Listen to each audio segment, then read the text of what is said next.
আপুনি যিহেতু আপোনালোকৰ প্ৰতি বছৰে চেঁচা নদীৰ যি তাণ্ডৱ আজি কিন্তু আপোনালোকৰ যি যোগাযোগ বিচ্ছিন্ন হোৱা দিশে বুলি ক'ব লাগিব সম্পূৰ্ণ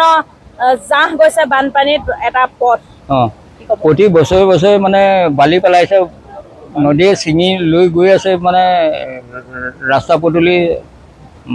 খহাই নিছে খহাই নি খেতিপথাৰ নষ্ট হৈছে কঠীয়া মাৰিছে আপোনালোকৰ হেক্টৰ হেক্টৰ কৃষিভূমি এতিয়া আজি পানী হঠাৎ আহিছে নেকি হঠাৎ মানে প্ৰতি বছৰতে হয় আৰু এতিয়া আজি দিনটোত এয়াই হ'ল আৰু কাইলৈ বা কোনডোখৰত ছিঙে ঠিক নাই তেনেকুৱা